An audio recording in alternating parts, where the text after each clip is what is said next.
Grabe na ang Lakers angat na sa mga overall ranking sa liga ng NBA. Pero bago yan, Miami Heat target at open na silang makipag-trade sa Golden State Warriors kapalit ni Jonathan Kuminga sa trade package. Mautak din talaga ang Miami Heat at itong si Pat Riley. Bukod kasi sa bata pa itong si Kuminga na may edad lang na 22 years old, ay malaki pa ang chance nitong maging superstar kapag nagkataon. Hindi katulad ni Jimmy Butler na nagkakaedad na sa ngayon at may edad ng 35 years old.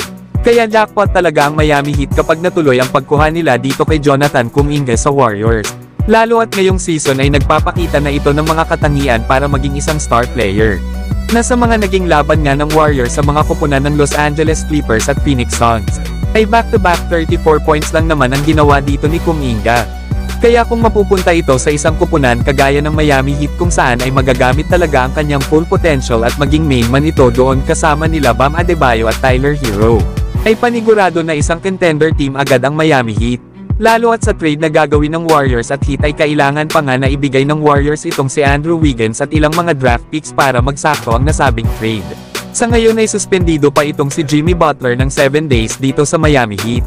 Ito ay dahil sa paulit-ulit niya ng pagsasabi sa publiko na gusto niya nang magpa-trade lalo at hindi na nga ito masaya sa kanilang kupunan. Pero kayo mga idol, dapat bang makipag-trade ang Warriors dito sa Miami Heat kung magagawa naman nilang mag-champion gamit si Jimmy Butler?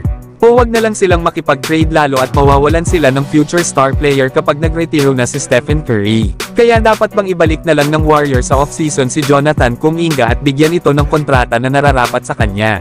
Kayo ba mga idol? Ano ang masasabi nyo dito? Samantalang nasa ibang level na talaga ang Los Angeles Lakers simula nang i-trade nila si D'Angelo Russell. Nagmumukha na tuloy ang Lakers na isang contender team dahil sa kanilang ipinapakitang performance.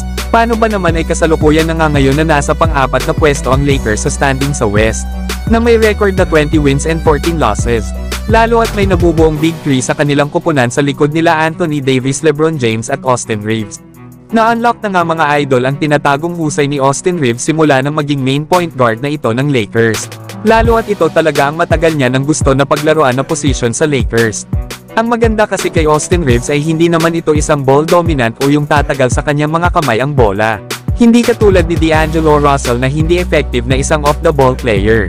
Kaya naman ay hindi sila compatible ni LeBron na magkasama kasi mas nagtatagal din kay LeBron minsan ang bola dahil nagpo-point guard din ito sa Lakers.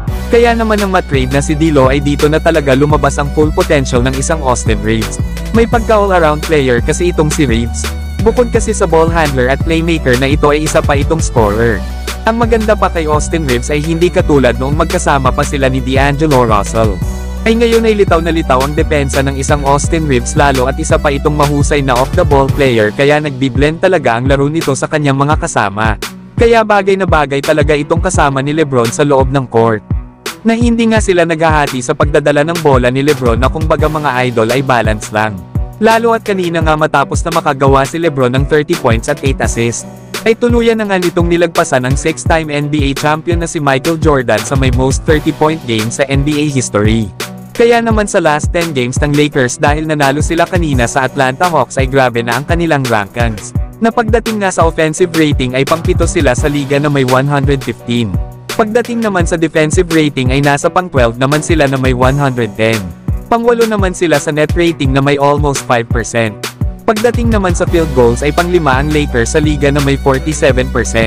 Pang-4 naman ang Lakers pagdating sa free throws na may 80%. Habang nasa pang-3 naman ang Lakers sa ranking sa liga na hinahayaan ang kalaban na tumira sa 3-point area na may 32%. Kaya napaka-solid talaga ng ipinapakitang performance ngayon ng Los Angeles Lakers. Lalo at wala pa nga ang iba sa kanilang mga role players. Pero kayo mga idol, ano ang masasabi nyo sa Los Angeles Lakers sa ipinapakita nila sa ngayon?